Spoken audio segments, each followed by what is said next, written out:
Hello and welcome to News Central Now. I am Adebola Adedugba. The top stories at this hour. INEC declares incumbent Lucky Aiyedatiwa winner of Ondo governorship election. Nigeria and India strengthen strategic partnership as President Tinubu hosts Prime Minister Modi in Abuja. Authorities limit food supplies to illegal miners trapped in South African mine. And details shortly.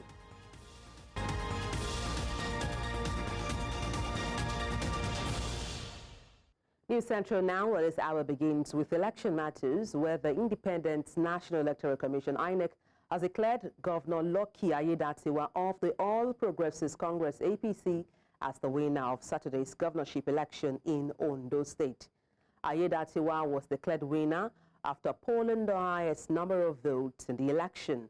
The incumbent governor battled Adebola of the PDP, Olorunfemi Festus of LP Labour Party, and Abbas Mimiko of Zenith Labour Party, ZLP, among others, in Saturday's poll. Announcing the result in Akure, the state capital, INEC's returning officer and vice chancellor of Federal University, Lokoja, Professor Akinwumi Olayemi Durotimi, said Aiyedatiwa polled a total of 366,781 votes, while Ajayi got 117,845 votes, while Labour Party had 1,162 votes. Earlier, a lawyer and public affairs analyst Taiwo Jomo shared his insight on these developments.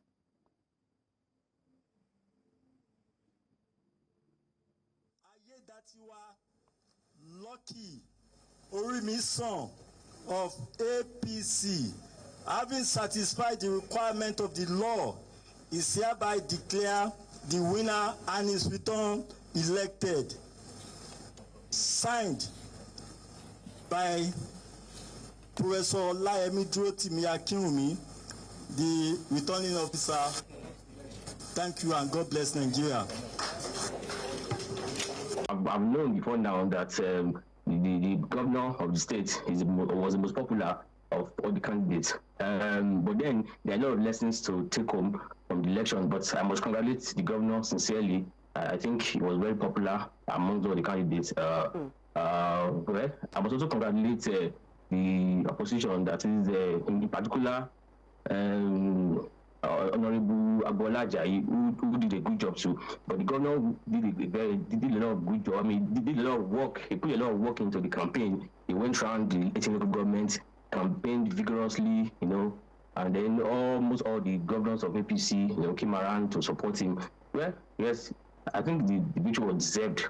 Like we always say, there's what we call the power of incumbency, which cannot be swept under the carpet. The fact that he has been governor for the past 10 months, going to 11 months now, gave him a major edge over a major contestant or his major opposition, that is Adebola Adedugba. And then beyond that, to structure, you can't also underplay or overemphasize the role of structure. APC, as of now, is the ruling party in Nigeria, and of course, was ruling party. It's currently the ruling party in Ondo State. And so those are some of the things that played important roles, politically for him. And then APC covered the field in the sense that almost every nook and cranny of the state has somebody who was appointed. You recall that not quite long, I think about maybe 2 months ago, thereabouts, the governor did appoint over 300 and something SAs and SSAs.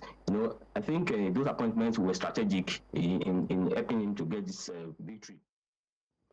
Governor Lucky Aiyedatiwa of Ondo State has assured citizens and residents of the state of his commitment to delivering on promises made ahead of the governorship election. And this followed his announcement by Nigeria's electoral body as the winner of the poll, where he beat his closest rival, Adebola Adedugba of the PDP, by over 240,000 votes. Our correspondent, Amadine Oyi, has details. The collation process was watched by many across the state. At the Government House Banquet Hall, the 7 governors of Edo, Borno, Benue, Cross River, Ogun, Imo, and Lagos were in attendance, including national leaders of the All Progressives Congress.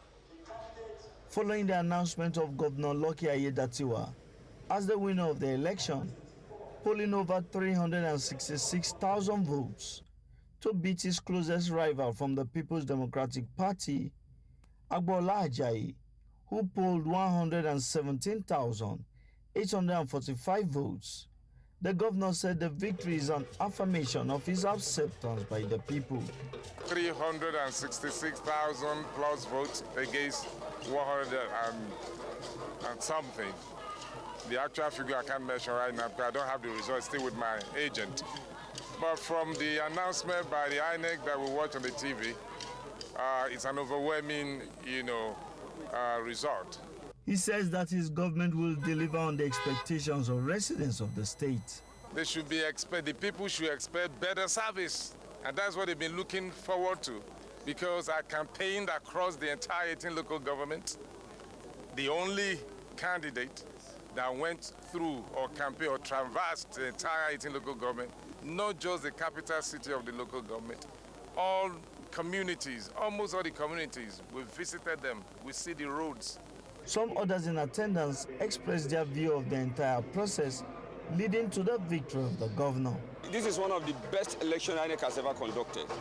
Despite the teething challenges before the election, INEC has proved to us that it can conduct a free, fair, and credible election. Yesterday, people of Ondo State have been jubilating, dancing, and right here you can see, even behind me, you can see the noise. So we need not even discuss that because it is so clear. This is an expression of overwhelming love for the governor. It's an expression of confidence on the performance and the capability of the governor to deliver to the people of the state. It's a proof of his sterling character and behavior.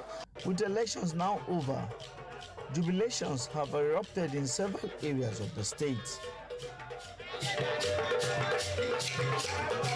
Many of the residents will be looking forward to receiving the dividends of good governance and democracy from the ruling party. In Ondo State for News Central, I am Amadine Uyi. Following the announcement of Governor Lucky Aiyedatiwa as the winner of the 2024 Ondo State governorship election, residents of the state have called on the governor to focus on relieving the hardship being faced by citizens. Some of them spoke to News Central Television in Akure, the state capital, urging the governor to fulfill the promises made to citizens. Government should take good care of their people. They have neglected the people. They don't care about us. They only focus on what they will get. What they will get from for their own benefit, not for the future of the country.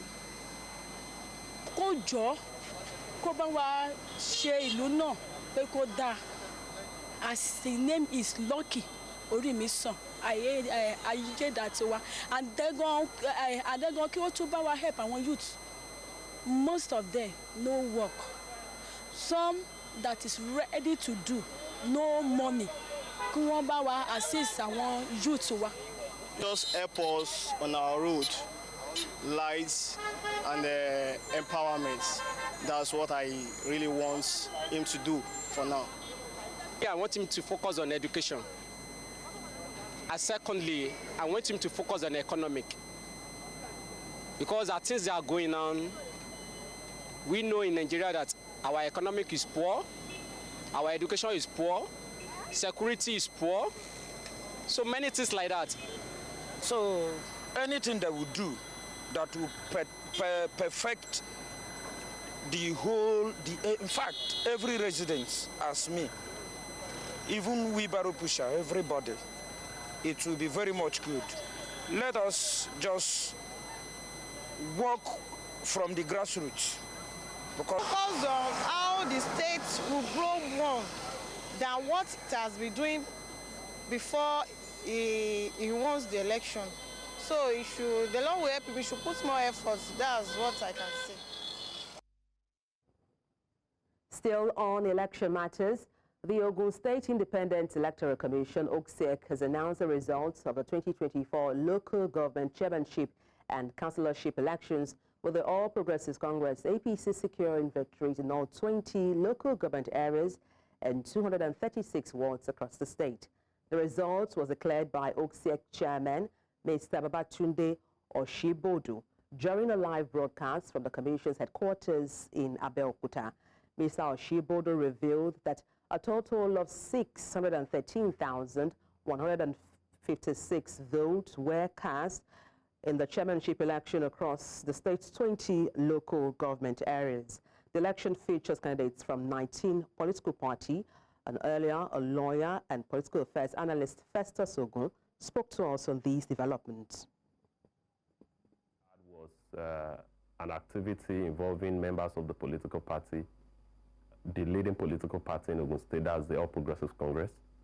And we have a situation where they have foisted themselves on the good people of Ogun State.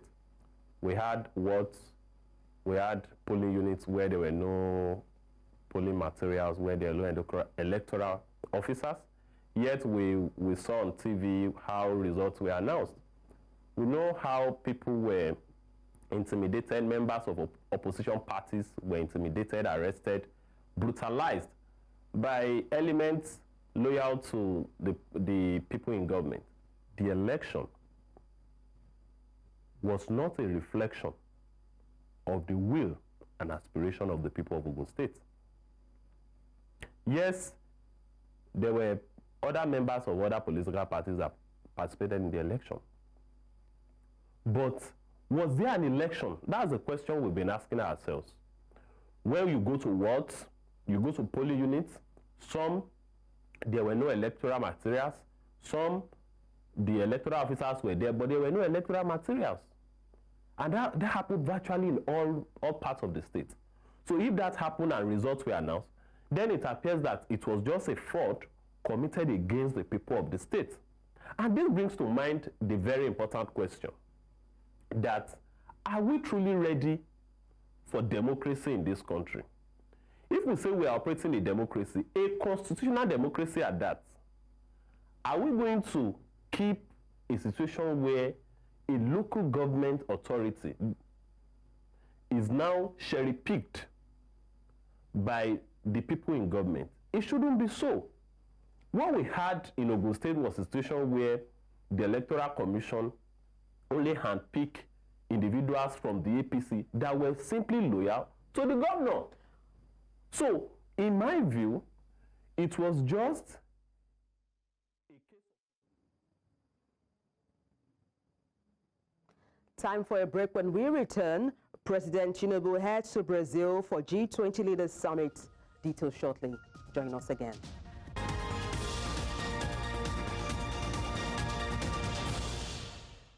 Thank you for staying tuned. Nigeria and India have strengthened their partnership, pledging collaboration in economic development, defense, healthcare, and food security. During Indian Prime Minister Narendra Modi's visit to Abuja, he and President Adebola Adedugba discussed counter-terrorism, maritime security, and trade. They agreed on measures to combat piracy and enhance naval cooperation. India reaffirmed support for Nigeria's defense modernization and highlighted over $14 billion in Indian investments targeting energy, telecommunication, and industrial sector. Both nations committed to improving healthcare, energy supply, and food security. India will share its CoWin Health platform and provide affordable medicines. Cultural exchanges, education programs, and renewable energy cooperation also featured prominently, solidifying the growing ties between the two countries. Earlier, a business and social policy analyst, Kenneth Ikenwa, spoke to us on these developments. In September 2023. As I recall, I have a very good time, a good lunch, and good experience to invite you so that we can rekindle and reclassify our relationship with India. The conference organized by our two countries, the frequency of high-level engagements has to improve. Indian citizens in Nigeria and investors are doing great service to your reputation and to democratic value and economic opportunity in our region. Though your current visit is short, I'm sure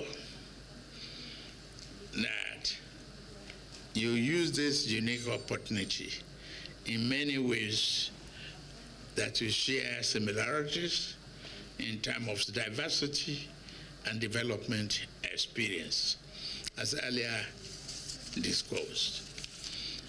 Nigeria values its excellent relationship with India, and we work to deepen broaden the same for mutual benefit of our two friendly countries. You represent a very strong commitment in democratic values and norms. You have been doing a good job. Historically, winning 3 consecutive elections in a complex society is a feat that we respect so much. Your transformative leadership, working hard at the heart of the people to reform the economy and place India on the top ladder of transformative governance, a good example of democratic value that we should continue to share, cherish, and promote, economic development of our people. It's a great asset that we have brought. Meanwhile, President Bola Tinubu has bestowed Nigeria's Grand Commander of the Order of the Niger on Indian Prime Minister Narendra Modi during a bilateral meeting at the presidential villa in Abuja. The honor conferred on Sunday recognizes Modi's leadership and deepens ties between the two nations. Tinubu praised Modi's commitment to democratic values and his historic electoral successes in India's complex society. The president said Nigeria values its relationship with India and seeks to strengthen this partnership for mutual benefit. The meeting is part of Modi's state visits aimed at fostering collaboration between the two countries.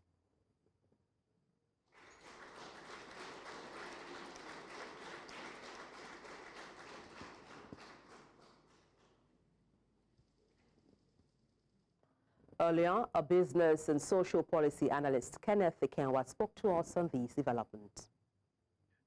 Nigeria is the 6th largest oil exporter, and so we seem to have gone into the oil business before India. India, too, has gained some stride in terms of crude exportation, crude exploration.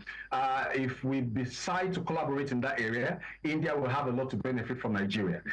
Most importantly, too, we could have a lot of technical aid exchange, where we have researchers coming in from India and a lot of researchers from Nigeria, too, that will benefit the Indian subcontinent, can also, be allowed to go on exchange programs from Nigeria, and that would add a lot of value in terms of development of foreign exchange, of intellectual exchange, knowledge exchange for India. So it's a mutual benefit. I believe it's a relationship that can be healthy. I don't see any exploitation or any unnecessary neo-colonial tendencies coming from this kind of relationship. It is one, especially when you begin to see the role that India is playing in the new emerging economic bloc, which is known as BRICS, and which I think Nigeria is a little bit flirting with here and there. It could go a long way in positioning Nigeria and repositioning Nigeria on the economic arm of the world, and this could be the entire benefit of Nigeria. My knowledge of military international relations of Nigeria and Nigeria's foreign policy shows that Nigeria has had a long-term military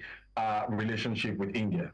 and we've seen a lot of Indian military personnel coming down to Nigerian War College for their senior div courses. We call the senior div courses in the military. And we've also seen a lot of Nigerians that go on exchange programs. We've also seen exchange programs between Nigerian seafarers and those coming in from India to also learn.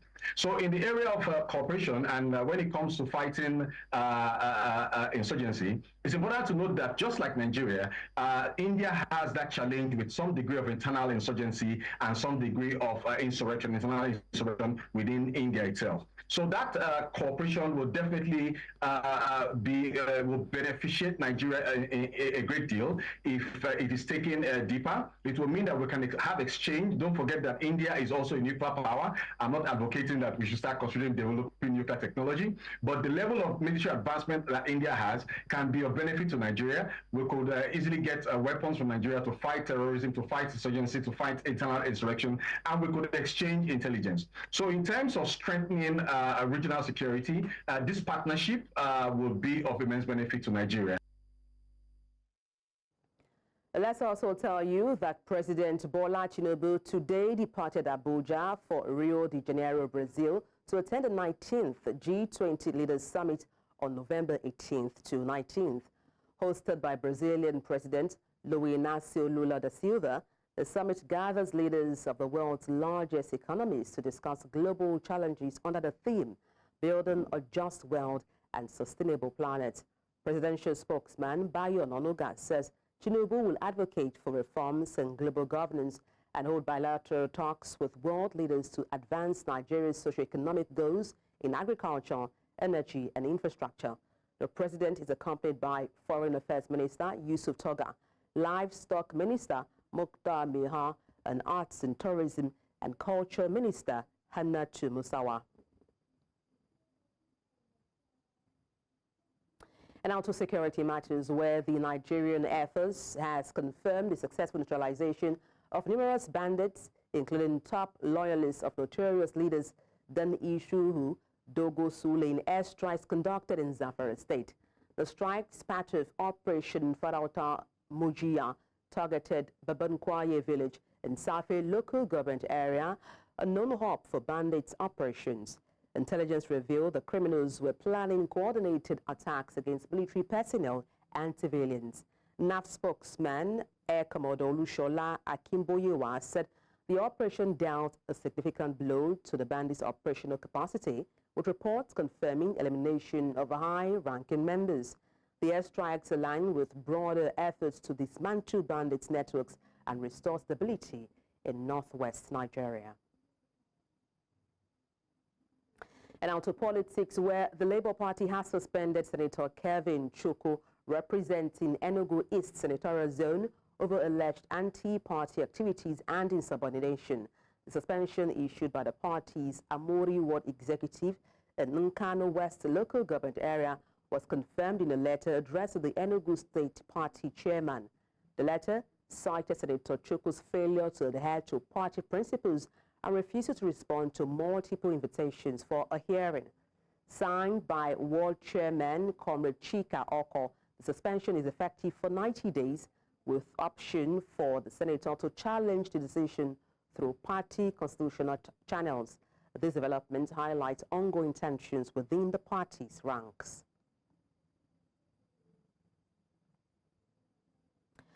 The member representing Isokwato Federal Constituency, Amaobi Oga, says the executive and legislative arms of governments can work harmoniously for the good of the people.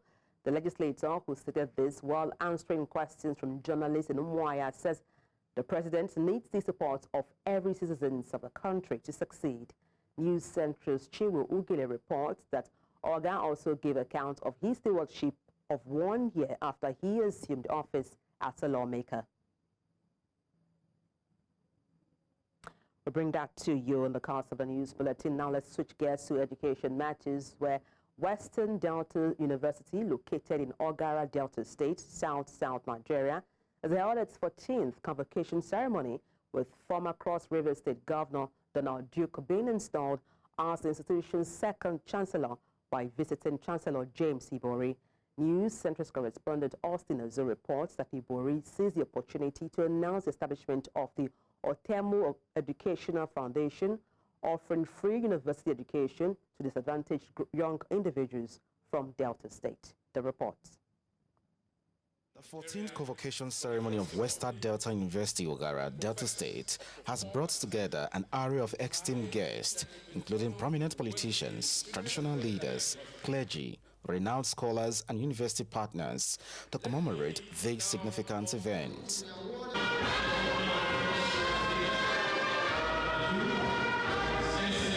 The graduates, recipients of higher degrees and diplomas, as well as first degrees, took their graduation oath before the distribution of prizes to the most deserving among them, amidst an atmosphere of jubilation.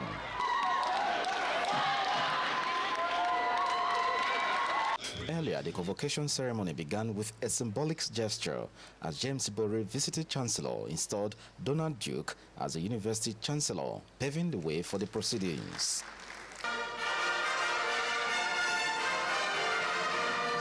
The visiting Chancellor encouraged the graduating class to maintain unwavering commitment to their dreams, despite Nigeria's worsening economic climate, and to display unshakable determination in conquering all hurdles. To our graduates, let me say to you, don't take impossible for an answer, because there's nothing that's impossible. With God on your side, you will always make your dreams if you work very hard. In his remarks, Chancellor Duke highlighted the pivotal role of exceptional human resources in shaping the nation's destiny, echoing the university's core vision and aspirations. A university is not the buildings. A university is the resource that is able to impact it on others. And so we need to attract resources from all over the world, right? Form partnerships with other institutions globally to make this institution truly a global one for its students. And everyone that passes through this university will be proud to say that I was a student of Western Delta University. I think that's the work cut out for me for the next couple of years. Similarly, the Vice-Chancellor, Professor Augustine Ekelegbe, emphasized the institution's steadfast commitment to driving innovation, collaboration, and cultivating outstanding minds. We are building a unique university brand through effective systems of management. The convocation lecturer Ifeoku Ukaru delivered a thought-provoking convocation lecture on the youth and global development challenges, utilizing her personal experience to motivate the graduating class. They need every single day to focus and have a goal, regardless of the circumstances they find themselves, regardless of the obstacles, regardless of the bottlenecks, they can achieve. The governor of Delta State, represented by Professor Tunukari Nyaro, Commissioner for Higher Education, Ondo State Deputy Governor, and alumnus Dennis Idahusa and others urged graduates to seize available opportunities and make meaningful contributions to national development. To the general students, I charge you to redouble your efforts and diligence and productivity required to effectively propel this institution to great heights. Become an expert in whatever you do. This will taught me a lot of things, one of which is perseverance, hard work, and resilience. Beyond the university walls, some graduating students discussed their future perspectives and next steps. There's a lot I need to contribute to this Nigeria economy. Currently, I've registered for the Nigeria Law School, which hopefully by January to March will begin admission. From there, I want to go further in my law career. Yeah. Well, I'm a fashion designer, so I think I'll focus on my fashion. Now that the university gate has closed behind these graduates for good, it's expected that they will become good ambassadors to their alma mater. In Ogara, for News Central, I'm Austin Azu. During a two-day summit on the Almajiri and Sengaya reforms held in Borno State, stakeholders advocated for the Nigerian government to take custody of street roaming children and enroll them in special boarding schools to provide them with better care, attention, and educational opportunities. Urgent establishment of consistent feeding program aimed at addressing the escalating issues of child hunger in disadvantaged communities also formed part of the key recommendations of the stakeholders. News Central's Umaru Kirawa, who has been following up with the concerns and plights of Almajiri street and out-of-school children, now reports. The sight of children roaming the streets, begging for food and struggling to survive. Many refer to these children as abandoned street or out-of-school children and the Almajiri who strive to gain Islamic knowledge. The fact is, all of them beg for food to survive, as recently reported by News Central Television. Borno State government brought together religious and community leaders, education and civil society organizations, among others, to discuss innovative strategies to address the growing concerns. The improper teaching of Islamic studies has contributed to the emergence of Boko Haram, and it is our responsibility to ensure that our schools adhere to the teachings of the Holy Quran and Hadith. That is the reason why we have established the Arabic and Sangha Education Board, tasked with restructuring and elevating Arabic and Islamic education. The Sangha reforms is a great development and will bring Al-Majri a better chance in life, particularly the introduction of integrating Western education, vocational education, numeracy and literacy skills into the centers. It is also to discourage and gradually eliminate street begging. Experts at the summit emphasized the need for more conducive learning environment, enrollment, feeding programs, community engagement, among others. Allah saka wa shugaban kasa da alheri, Allah taka wa mataimakin shugaban kasa da alheri, sun tsaya tsayin daga cewa harkar almajircin nan in Allah ya yarda daga nan zuwa shekara 4 sai an gyara ta. In Allah ya yarda daga nan zuwa shekara 4 duk abin da za a yi yaran nan su daina bara sai sun daina bara. A pilot program to engage 300 Almajiri in Arabic, English language, and skills is what the federal and state government plans to deploy as part of effort to reform the system. It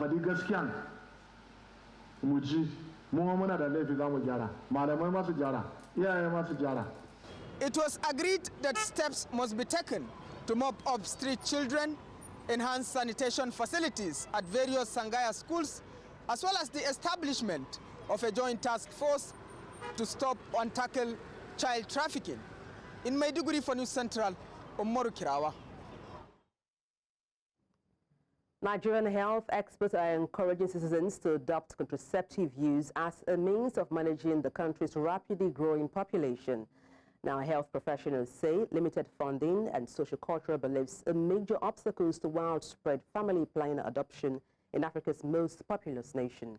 Our correspondent, Tamalola Ololade, fills us in. With its current trajectory, Nigeria's population, now estimated at over 200 million, is projected to double within 25 years, positioning it as the third most populous country globally after India and China. While government policies identify family planning as vital to managing growth, many Nigerians voice concerns around birth control methods. I think the major reason behind family planning is the aspect of procedure. That's if you don't meet the right person.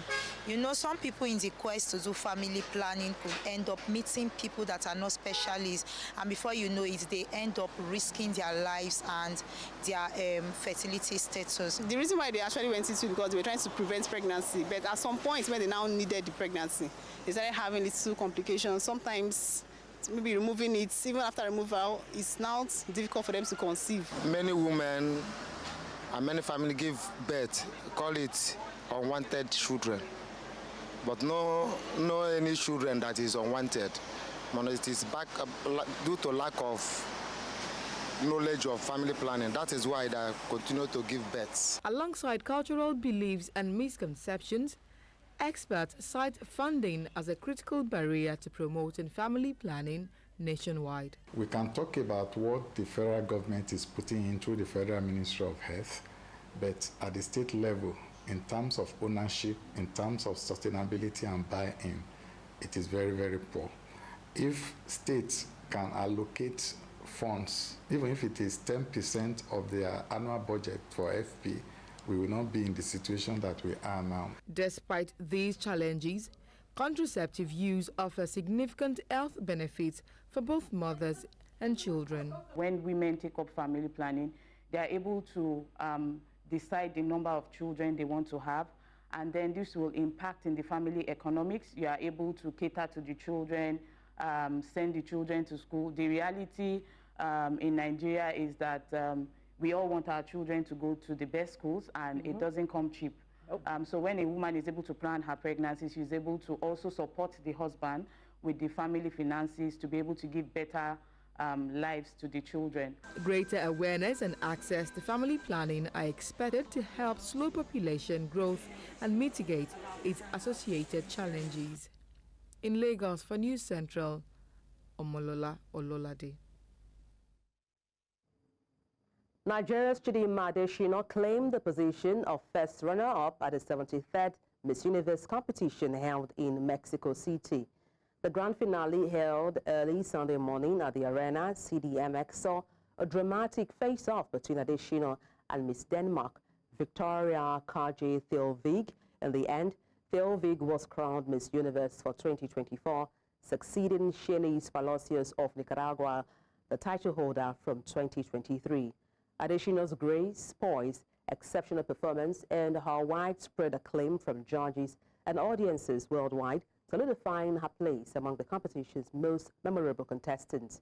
This year's Miss Universe pageant celebrated the intelligence, elegance, and cultural diversity of women from across the globe, making it one of the most exciting editions in recent years. Coming up, South African authorities limit food supplies to trapped illegal miners. Details shortly. Join us again.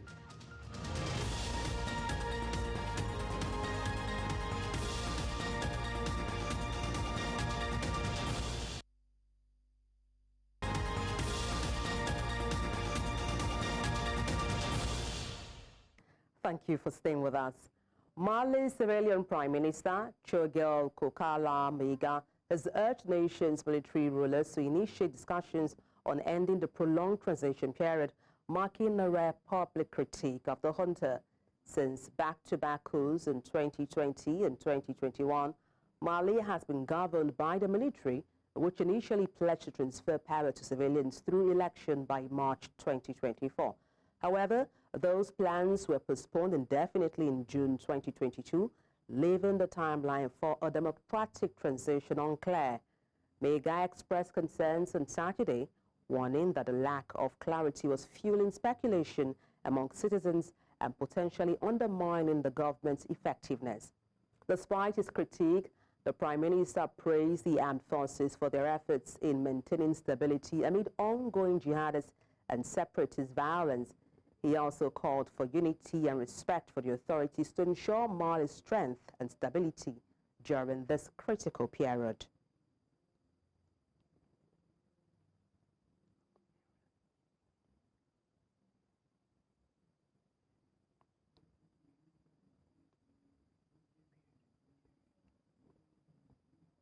When I head to South Africa, where authorities in Stilfontein are grappling with a crisis involving hundreds of illegal miners trapped underground without food or water.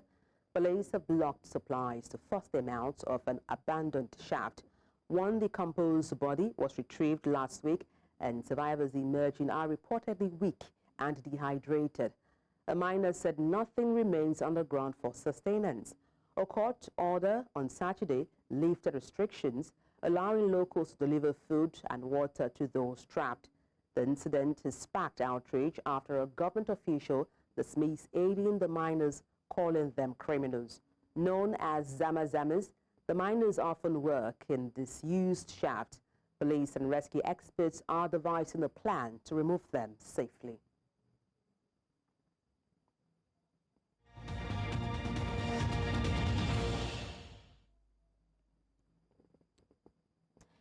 Iran's Foreign Minister Abbas Araghchi has stated that A window of opportunity exists for nuclear negotiation with the West, but one that is limited.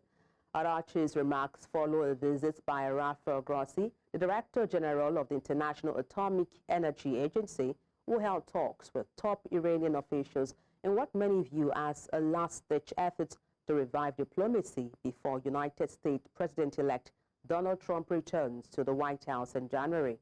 During Trump's first term from 2017 to 2021, his administration adopted a maximum pressure policy against Iran, which included withdrawing from the 2015 nuclear agreement brokered by former President Barack Obama and reimposing heavy sanctions. While the Biden administration has maintained these sanctions, Grossi's visit signals ongoing international efforts to ease tensions over Iran's nuclear program before a potentially hard-line U.S. approach resumes under Trump. And up next is sports news.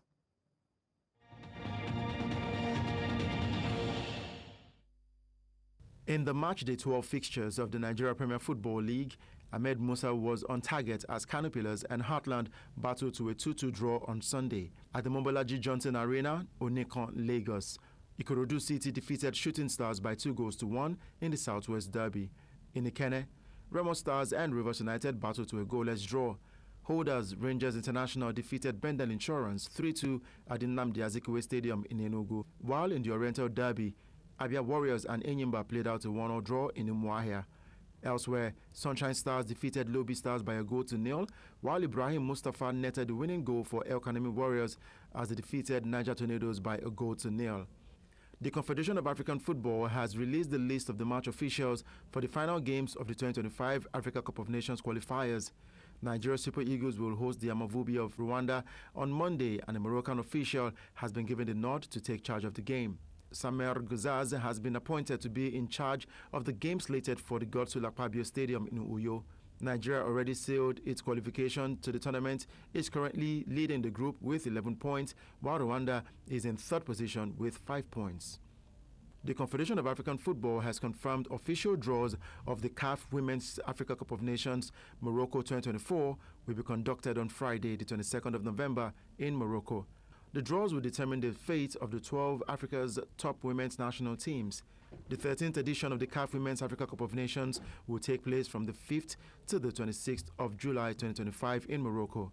South Africa are the current champions of the competition, having won it on Moroccan soil in 2022. In basketball, Hoops and Reed are through to the finals of the Nigeria Premier Basketball League in Port Harcourt. The Olumide Oyedeji boys beat Nile University 67-58 points in one of the semi-finals of the competition's final 8 on Sunday.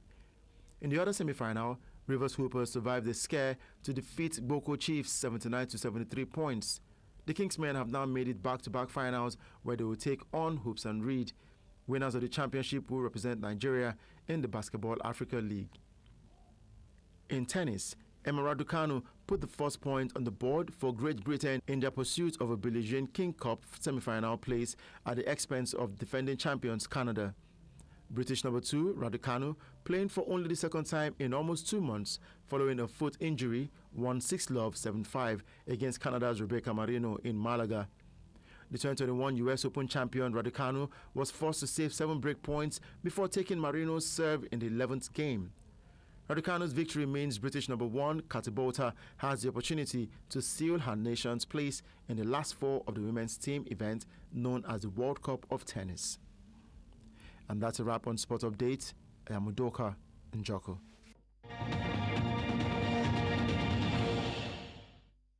And that's all on the news. Let's take a look again at some of the major stories. INEC declares incumbent Lucky Aiyedatiwa winner of Ondo governorship election. Nigeria and India strengthen strategic partnership as President Tinubu hosts Prime Minister Modi in Abuja. Authorities limit food supply to illegal miners trapped in South African mine.